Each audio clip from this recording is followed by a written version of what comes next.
Hello, everyone. It's Dawn Fisher, Morning Glory Needleworks. Welcome to my 13th FlossTube video. Thank you again to everyone who subscribed, commented, and liked my videos. I really appreciate it. As always, all the links to anything I talk about, I don't know if there's much they'll have links this time, but there's links to the FlossTube page, Morning Glory Needleworks Facebook page, Stitch of the Month Facebook page, my bio link, which actually links to everything else, Instagram, Buy Me a Coffee, all these other things. And also what I do is I break the video into chapters. So if there's just one section you want to see or want to watch again, like Stitch of the Month, it'll be underneath the video. There's a section, and I think it's called description. Anyway, but it talks about the video. It'll say, welcome to my 13th video or whatever. And then inside that, there'll be what are called chapters, and there'll be a timestamp next to each chapter. And you can just click on that timestamp and it will take you to exactly that point in the video. So you can just watch that section of the video or watch it over again. So it's the 1st of July, 2022. And I can't believe this year is half over with already. It's amazing. It's flying by. I've got a few little life updates, and then we'll get right into some of the fun things I've got to talk about this time. So I'm very excited. Obviously, last time I reached my goal of 100. Now I'm almost at 300 subscribers, which I know isn't a lot compared to some people, floss tubers, but for me, it's great. I'm really excited. I'm getting known. People are starting to follow me.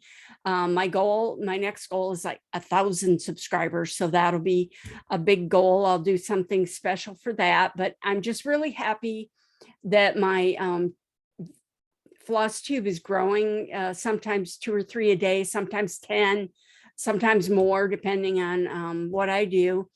And where I post it. I've been sharing it and posting it in other different places, but I'm just really happy about that and excited. Now, we got a little bit of bad news this week, or in the last few weeks. Jeffrey is my significant other. I think I've talked about him before, not a lot, but he's going to be having surgery on July 12th of this year. He's actually been diagnosed with early stage colon cancer. We will know more about what stage he's at after the surgery, but we have a pretty good idea right now. So it was discovered through a home, like a fecal test. You take a sample and then take it to the doctor, and they send it in and have it tested. And it showed some microscopic blood in the stool or in the sample. He had no other signs or symptoms. So he did, after that, he had a colonoscopy, which are not a lot of fun, but I've had several. He's had several. And he did have 2 polyps, but they also found a tumor, which could not be removed like the polyps were.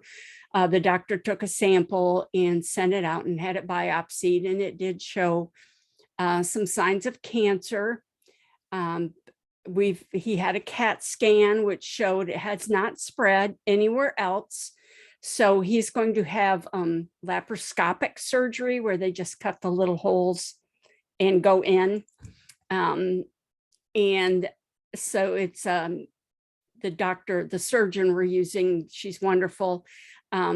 She's going to do what they call minimally invasive surgery.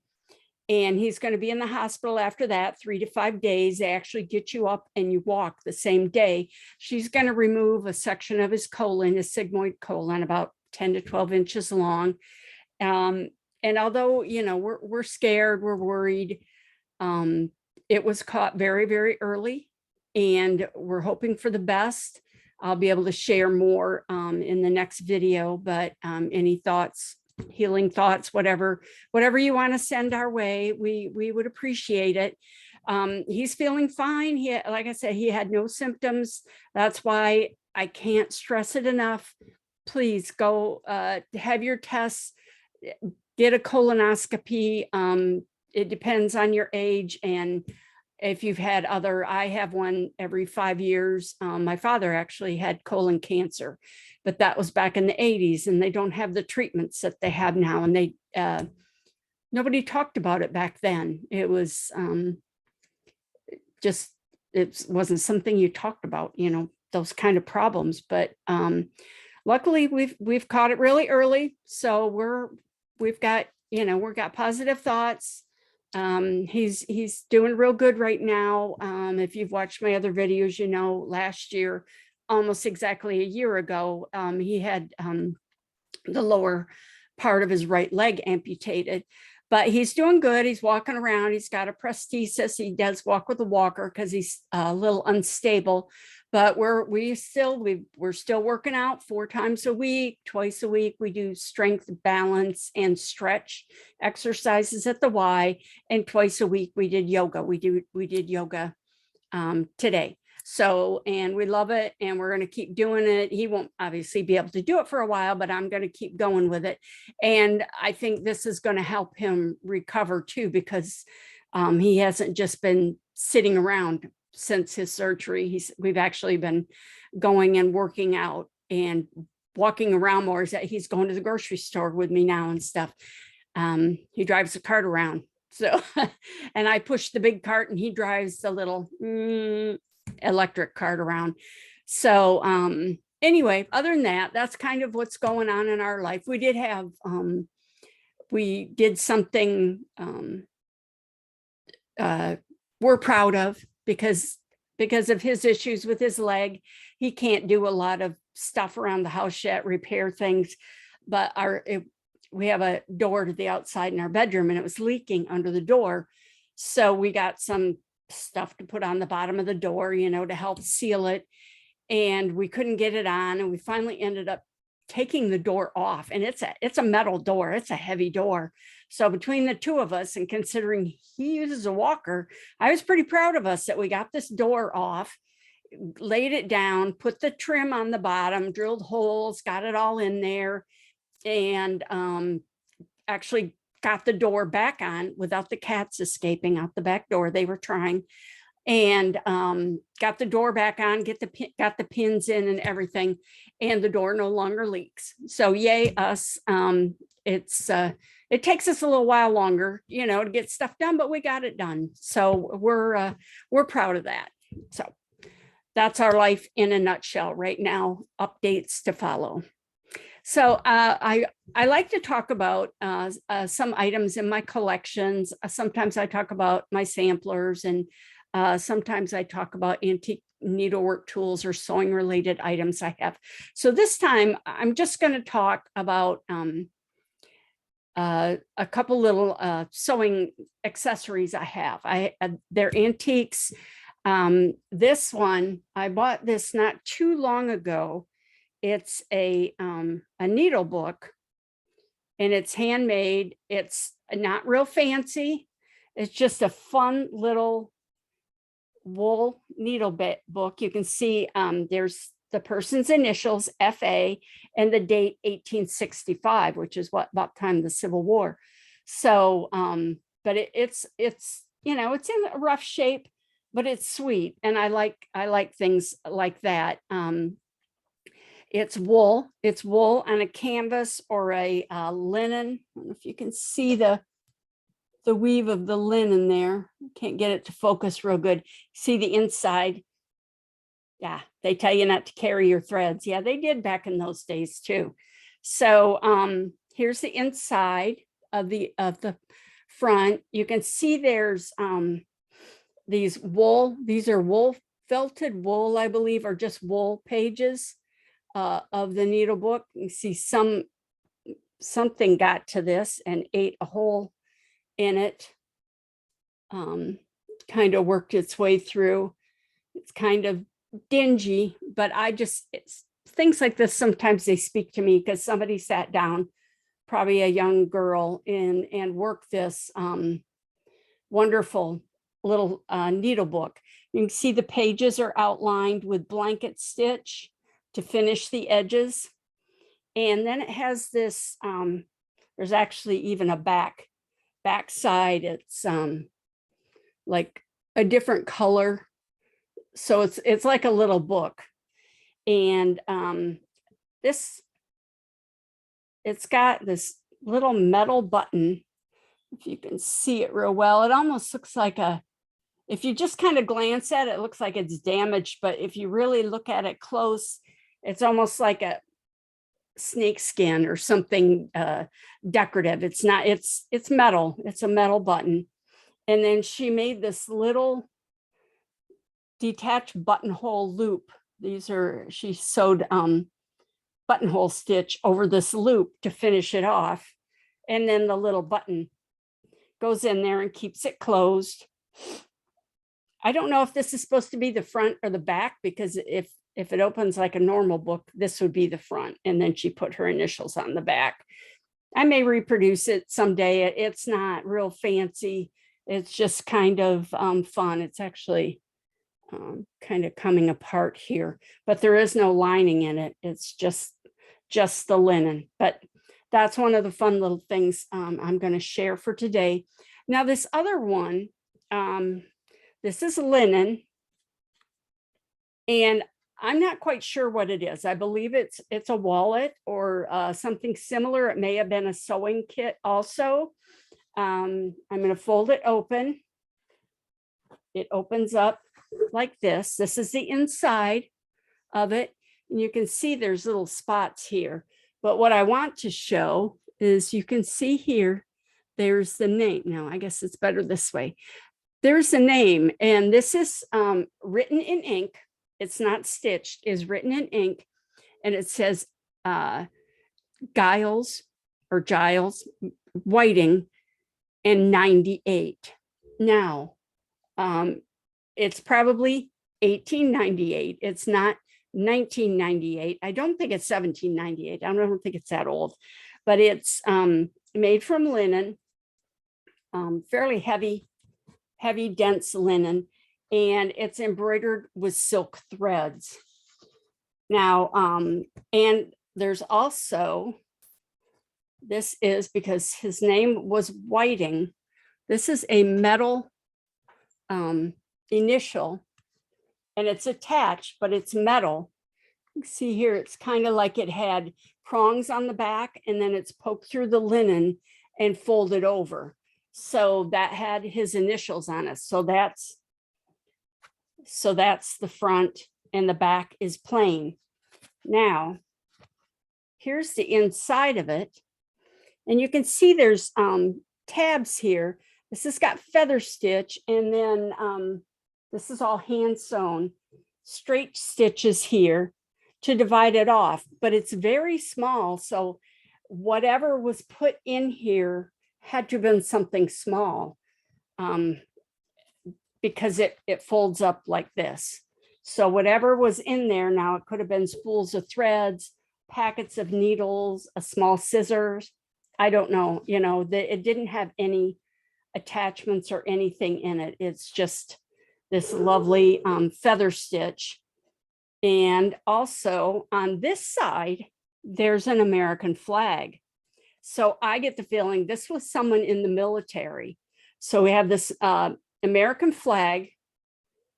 1, 2, 3, 4, 5, 6, 7, 8, 9, 10, 11. Looks like there's 13 stripes and 13 stars, but I think that's probably because that's all the stars they could fit in there. But this is very simply stitched. See, on this side, it's just like running stitch to hold the seam down. This is the selvage edge here. There's 2 little pockets here. You see the back of the stitching there. And I believe this is silk. I'm pretty sure it's silk thread. And then here's another pocket here. But if you look at the inside of this pocket, I don't know if you can see it. Let me try and get it out a little more. It's pretty hard to see. It's actually got another flag drawn there, like maybe that was supposed to be the outside. And then they didn't like the flag they drew. It's kind of facing the other way from this one. So there's no other. Oh, and it's got a flag, and then if you can barely see it, but it also has the year 98 again. So I started thinking about it, and what happened in 1898? What was going on then? Well, guess what? The Spanish-American War. I looked it up online just to get the details, and I pulled this from a website, definitely not an expert on any military items. I did try to research the name, and I found a few things, but without any other information, and not having really dug into it. I don't have any information on Giles Whiting, but this is from a website where I found about the Spanish-American War. And it says, on April 25th, 1898, the United States declared war on Spain following the sinking of the battleship Maine. Again, remember the Maine? I've heard that before. In Havana Harbor on February 15th, 1898. The war ended with the signing of the Treaty of Paris on December 10th, 1898. And as a result, Spain lost its control over the remains of its overseas empire, Cuba, Puerto Rico, the Philippine Islands, Guam, and other islands. So that, I'm positive, this was made for someone in the service in 1898. So this is, again, another one of my little treasured items that I keep in my cabinet and pull out every once in a while and look at. But I thought you would enjoy seeing these two hand-stitched items, vastly different from each other, but around the same age. Well, this is 1865, and this is, 34 years later in 1898. So there you have it. If I find out anything more about either of them, I will bring that up. So the next thing I want to talk about is Sary Outfil. I'm so excited. I'm getting so close to being finished. I'm really enjoying this. There's a lot of challenging parts of it, but it's been a lot of fun, and it's hard because I've had to rip out or pull out, not always rip, but pull out sections of it because I made a mistake, or well, it would all be me. I made a mistake charting it, or I made a mistake stitching it. And but it's still, even with that, I'm enjoying it. So I just pull it out, and if I could salvage the threads, if they're damaged in any way, because it's silk, I just kind of move on. And but I'm really enjoying it.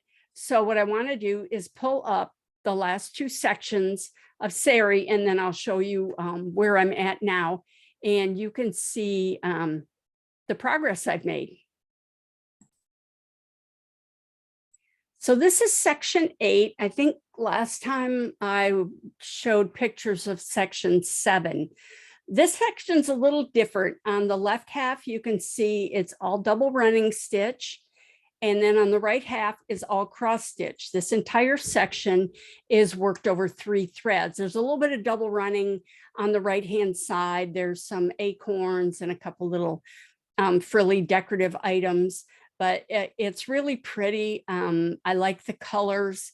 Now on the left side, it's done up to the point I still need to do detached buttonhole stitch on this section. There's a couple other sections where I'm going to go and just do all the detached buttonhole stitches at once. I'm not sure if I'm going to work it in the frame or not, because I was having difficulties working it in the frame, but I'm going to play with it and figure out the best way before I take it off the scroll rods to work these detached buttonholes so they look good. So each of the some of the open areas in the little like 8-pointed star flowers, the big sections of the petals, you can kind of see the open areas, the acorns on the sides that aren't filled in the middle are going to be detached buttonhole. The petals in the center, they're different colors. Some are pink, some are blue, some are the yellow. I think the centers of the flowers are yellow, maybe the acorns are. So anyway, that's section 8. And then you can see across the bottom, there's just like giant, they're kind of like cross stitches, but they're just straight stitches or diagonal stitches actually across the bottom band. And then you'll be able to see that on the next, on section 9, which this is section 9. So you can see the top is the bottom of section 8, the yellow stitches. So this just has the 2 bands, and the first band is all double running stitch. There's a little bit of eyelet, but it was just really enjoyable to stitch. And then I think she didn't calculate right.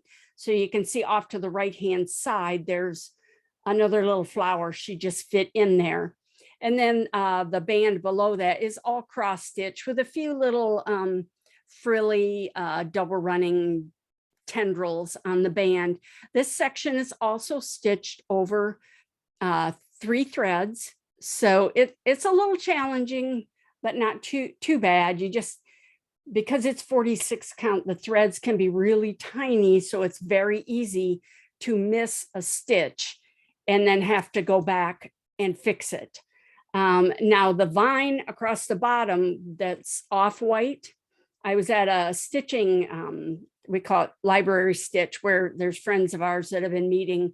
Some of us have been meeting for well over 20 years at different places to stitch, but right now we're meeting at a local library once a month, and we just meet and we just sit and stitch from like 10 to 4 or however long anybody wants to stay. So I was stitching away, I was working on that white vine, and I got almost to the right-hand side and realized I think it was the second band in with the blue center, and then it's got a little yellow, looks like an O in it. I realized I missed 1 stitch because the flat part of the vine is supposed to be 7 stitches. Well, on that one, I only did 6. So, of course, I'd been there for hours, so I pulled it all out again and redid the whole thing because I just couldn't make it work. Now, if it was just mine, if I wasn't reproducing a sampler, I might have tried to make it work, but it wasn't too hard to pull out. It was a little discouraging, but by the end of the day, I was actually a little past where I was before I had to stop and pull it all out again. But we all make mistakes, and I've just kind of learned to live with it. It's funny with this one, it doesn't bother me as much. I don't know why, but I don't get upset when I miss a stitch. So anyway, that's sections 8 and 9. So now I'm going to show you where I'm at on section 10, which is the final section of the sampler. Okay, I'm back. Now, let me turn this around so it's facing the right way. This is section 10. And this is it. This is how wide it is. It's this, there's a little band here. If you can see it, let me turn it. No more light that way either. This band here, just this one narrow band, the section's also over 3 threads. This band is double herringbone. A lot of times double herringbone is done in 2 different colors.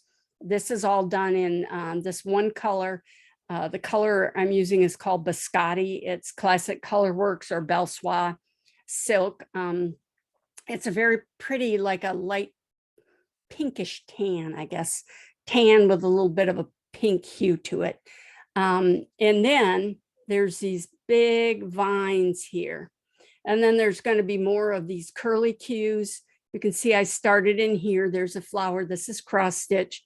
Then there's another big design that goes in these 2 sections and up here, which most of it is done in this stitch. The vines, there's 2 rows of it, and it is diagonal cross stitch, which is one of my favorite stitches. I've used it in a lot of my samplers I design as a vine. It makes a really nice vine because it works diagonally. So I was very excited to find the stitch I use so much on this sampler. So there's 2 rows of the diagonal cross stitch.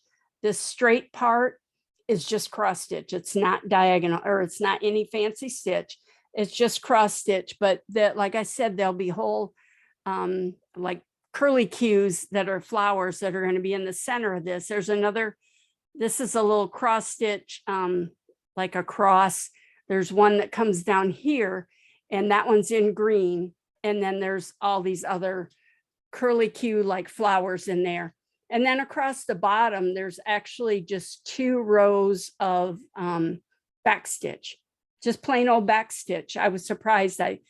It was 2 straight lines. So I was thinking, well, maybe it's like a herringbone stitch only on the back, because herringbone comes out in 2 rows, or I don't know if it's either long-legged or long arm cross stitch, one or the other.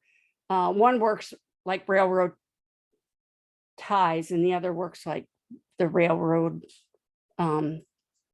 track. They're side by side. So anyway, but it's just basic back stitch, not even double running stitch, back stitch. So, but I'm having a wonderful time. I'm enjoying this. I can't wait to get it done. Again, I'm not sure what I'm going to do. I'm thinking about doing a class of some kind. Now, if you haven't watched this, or if you don't remember this, there's a lot on here. This sampler down to this point is about 36.5 inches long, and that's on 46 count linen. So this is a big, long sampler, and it's the sampler she stitched. This is Sary Outfil in 1709. The sampler she stitched was also on pretty much 46 count linen. So it's pretty true to size. It's about 6.5 inches wide, I think. And but so this is a big sampler. Once I pull it off, I will hold it up and let everybody see you know, the full thing. But like I said, I do have to go up and fill in the detached buttonhole and stitches. And there's another couple of things I think I'm going to I need to work on a little bit. That I don't like the way a stitch came out. I may pull it out and redo it just because of that. So the next thing I want to talk about is the final thing. Actually, I'm trying to keep it short and sweet, but this is the 1st of the month. It's the 1st of July. So we have a new stitch of the month. So that's what we're going to do now. What I've done is I've updated, and this file will be on the Stitch of the Month Facebook group, and we're up to over 450 members on that. So again, I'm really excited. Please join, and you will have access to all these files, these PDFs. I upload them as PDFs if I remember to change them. I don't think it was last time. The time before, I forgot to change it to a PDF and nobody could open it, but I fixed it. One nice person came and said, hey, you need to fix this. So I fixed it. So if you ever see anything, please let me know and I will fix whatever's needed. But this is what I decided to do was do a little sampler. This is free. It's about 2 inches wide, and 25 stitches wide. And it is, this gives each band as I add it. This is the new band I'm adding. And it does have, I've listed colors. They're kind of my favorite colors. There's 2 shades of red, pink, 2 shades of blue, 2 shades of green, and a yellow. You can choose whatever colors you want. I decided to go with sulky colors. So on here in parentheses, I've added the sulky colors I used. If you have sulky, use whatever you want. If you want silk, if you want DMC, whatever, pull it out of your stash, whatever colors, use whatever fabric you want. I think I'm doing mine on a 28 count linen that I just found. I'll show you that in a minute. But this month, what I decided to do, last month we did double running, which is reversible. So I thought, hey, how about another band? This band is also reversible. This is alternating double backstitch. So this file will also be available in the Stitch of the Month Facebook group. It tells how to do the stitch and a little bit of more information. This is an enlargement of the chart here, this bottom section. And then this is a detailed diagram of how to do the stitch and have it come out reversible. It's a fun stitch. Again, I don't know, I have so many favorite stitches. It's just a fun stitch because it does come out reversible without a lot of effort. All you have to do is follow the numbering. And there's only like 3 of these, and then 3 of these, and 3 of these for however many across it is across. This is how many there are across the row. But I'm gonna again I will show you me and my PowerPoint. I love PowerPoint. I will show you this up close. I'll talk about it a little bit, and then I'm going to do a live demonstration, and then I will show you my stitch of the month that I'm doing, my little sampler that I'm working on. So that's the next thing we're going to do, is talk about stitch of the month. Okay, now this slide shows the entire sampler pattern, like will be on the handout or the PDF that'll be available on the Stitch of the Month. And it shows each month what we did. Now in January, I did just basic cross stitching on linen, stitching over 2 and stitching over 1. The Stitch of the Month and 2022 are stitched over 1. And so in February, I covered pinwheel roads. I actually covered all variations of road stitch. So on this sampler, I put pinwheel roads on there because I thought they were pretty. And then in March, we did Algerian eyelets. And in April, it was satin stitches. And in May, we covered queen stitches. And in June, it was the double running, the reversible double running. I showed how to do that. Now, all these are available in previous floss tubes, one for each month. So this month, we're going to cover alternating double back stitch. And I worked it in 2 different colors, 2 shades of blue. Again, choose whatever colors you like. I worked in the DMC would be 312 and 3755, but I used, what did I use? 312 would be 4055, which is the navy blue, which is, I think it's Royal Navy it's called, and the 1292, which is blue heron. And they're, I can show the colors. Well, you'll see them when I show mine, but they're just a nice light and dark blue.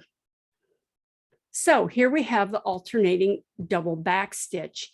You can see the diagram shows the first 3 stitches. Of course, when you stitch it, you're going to stitch the number that are shown on the chart, not the diagram.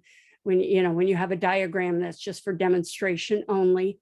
So you start out with what looks like a cross stitch, but you actually start in the upper left of the cross stitch. I don't know which way you do your cross stitches. It doesn't matter, but this is how this stitch is done. So if you follow the diagram, you start in the upper left and do an X or a diagonal stitch over 2 threads. So this is stitched over 2 threads. Each square on the chart equals 2 threads high and 2 threads wide. And then what you're going to do, instead of, because this is reversible, you kind of have to think about what it's going to look like on the back. So you do the 1-2 stitch, and then instead of like going up to the next corner, you go across. You go horizontally to 3, and then do your diagonal for 4. Then you do a horizontal stitch on the back again and come up in the same hole as number 1 for 5. And then your 5-6 stitch is a long stitch over 4 threads. So it's 2 threads high and 4 threads wide. If you follow the diagram exactly, that will show you how to do the stitch, how many stitches, how many threads to go over. So again, you're going to do, when you go down at 6, you're going to do a horizontal stitch for 7 and come up at 7, horizontal stitch back, come up at 7, do your diagonal over 2 for 8, and then 9, step 9 comes up.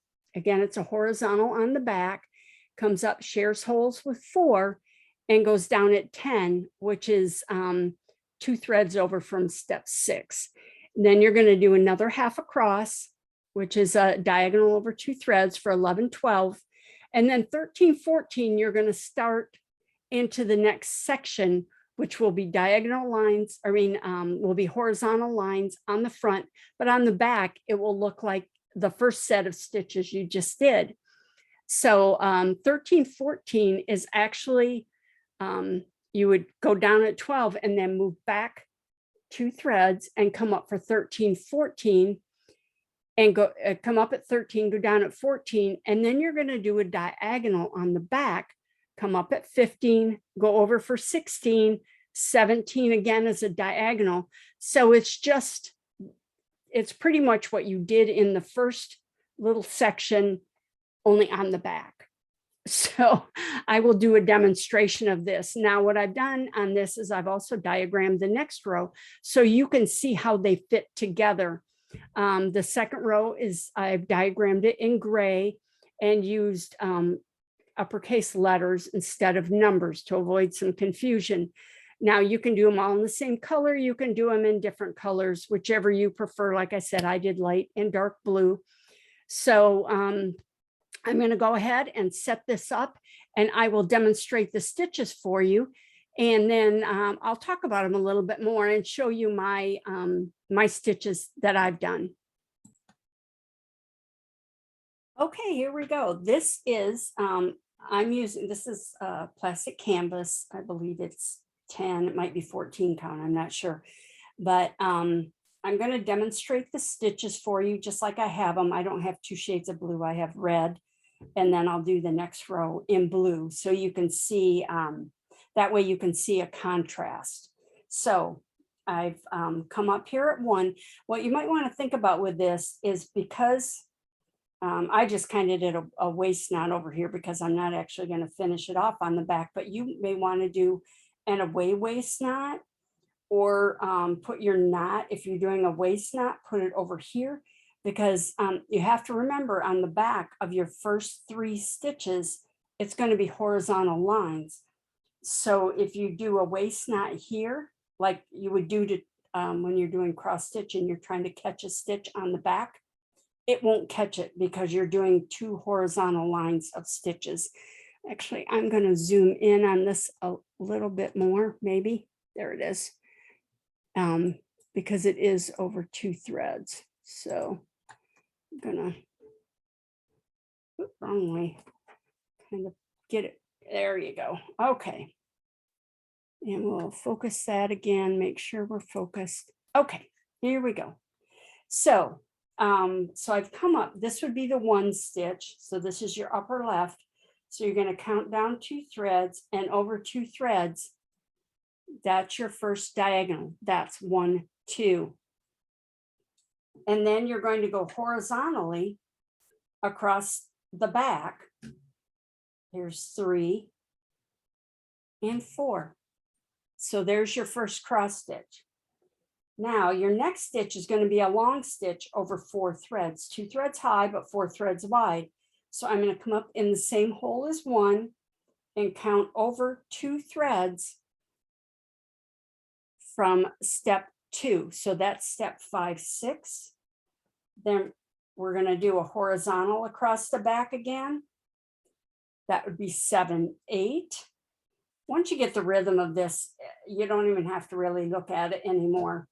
And you just have to kind of think about what's going on the back, because that'll make sure you're going in the right direction.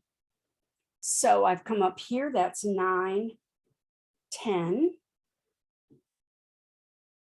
11, 12. Now that's my first set of cross type stitches on the front. Now 13 is another stitch. This kind of keeps it going the right way on the back. So 13 is another horizontal stitch, or it goes across horizontally, and then you're also going to go horizontally on the front. So this is a horizontal stitch here. Then we're going to count over 2 from this stitch. So 15, 16, 17, 18.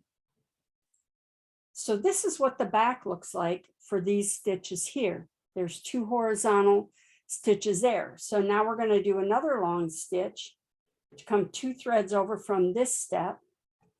So here's 19, 20, cross on the back, 21, 22, then a long stitch, 23, 24, and 25, 26. So there's your first cross stitches, then your horizontal stitches. Now we're going to go back to cross stitches. So I'm going to come up here. That was 25, 26. So we're going to do 27, 28, 29, 30, and then 31 again is going to share holes, and you're going to do your long stitch. So 31, 32, 33, 34, 35, 36, 37, 38. And now you're at this same point here. So you'll be doing a horizontal stitch. And then you will start into your horizontal stitches on the front again. So like I said, you just have to kind of think about what's going on the back too. That just helps you keep it straight. So when the stitches are horizontal on the front, they'll be crossed on the back.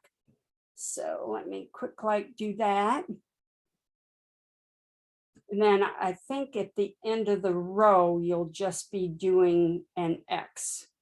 When you get all the way to the end of your row, it will just be a cross stitch. So we'll just do that.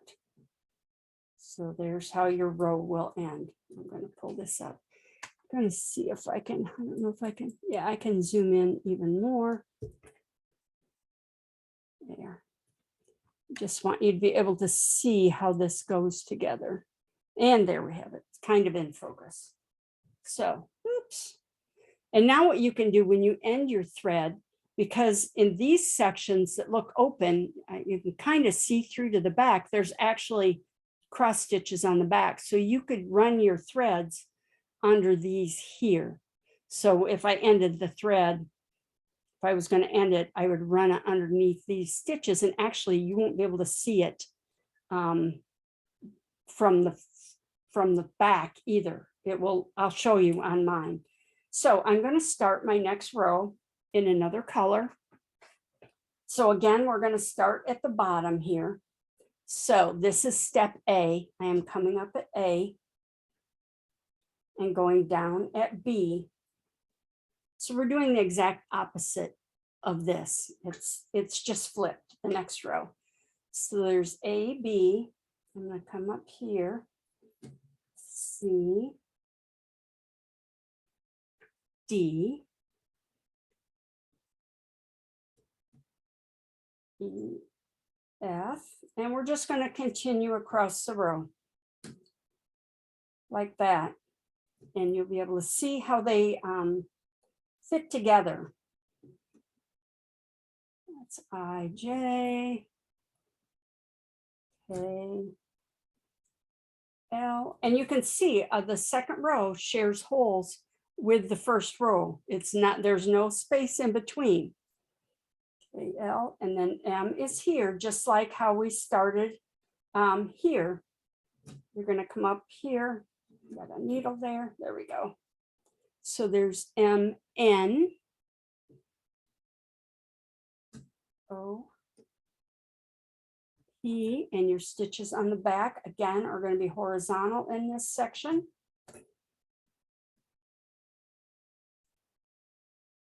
And that was Q, R, S, T, U, oops, U, V, W, X, and Y, Z. And there we've gone through the whole alphabet. And then we're going to go back down and start at A again and do these horizontal stitches. So you can see how they work together. And in your mind, I'm hoping you can imagine how it's reversible. So I will show you mine in just a minute so you can see how it is, how it looks on the front and on the back. But it's a fun stitch. And like I said, once you get going on it, you don't even really have to, there's just a rhythm to it. You just have to remember in your mind how it goes, how it works.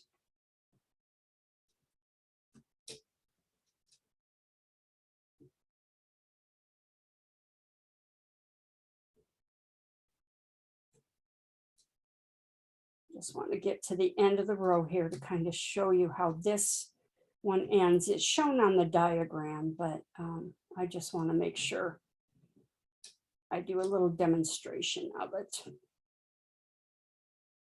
Also, one thing, when you get to this point, at the end of this, you're going to do a horizontal line. So you're actually going to have two stitches, the two shades of blue or whatever you use, in the same holes.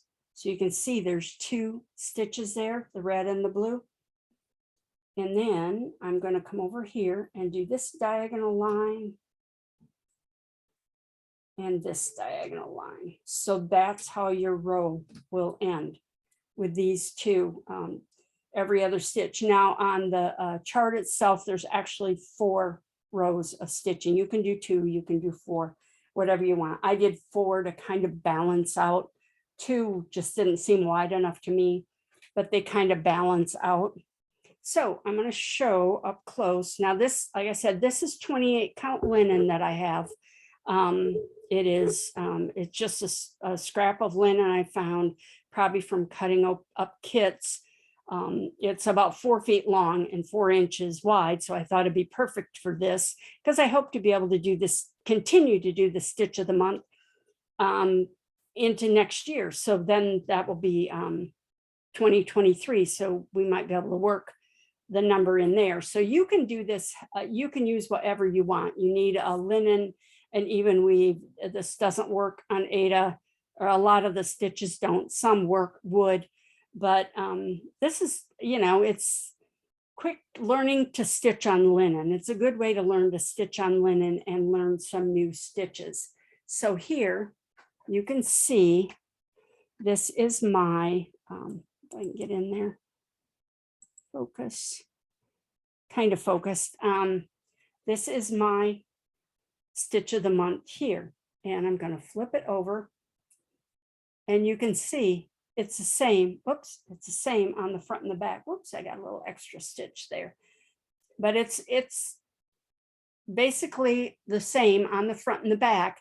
And this again is the double running stitch up here, which is reversible. You can see where I wove my threads back in, but it's just kind of fun, and it's a little challenge to yourself to figure out how to do this. And there's, let's see the rest of my sampler. It's just fun. I did this, it didn't take that long, you know, less than an hour probably to stitch these 4 rows once I figured out what I was going to do. So again, there's the stitch of the month. And now I'll come back and I think we're about done here. Oh, here I am back again. I hope you enjoyed that, and we'll use that stitch. And just in perspective, I can show you. You have to excuse the hoop marks because I do use a hoop. But you can see the size of it. This is 28 count linen, and it's been a lot of fun. There's the back. I try and be as neat as possible. The biggest trick is to make sure it doesn't show through on the front if you run threads across. But anyway, that's the stitch of the month. I hope you enjoyed it. Comment again. I need to know, or I would like to know, what stitches do you want to learn? I have hundreds of stitches. I have an idea for another sampler, but that's a whole nother. I have a lot of ideas, but that's it for FlossTube 13. Again, I can't thank you guys enough for subscribing, commenting on my videos. Be sure to subscribe so you know when the next video posts. Videos come out on the 1st and the 15th of the month. I thought that was a good time. I always want one to come out on the 1st because that's when I do the stitch of the month. And then I post the PDFs usually that morning, get posted on the Stitch of the Month Facebook group.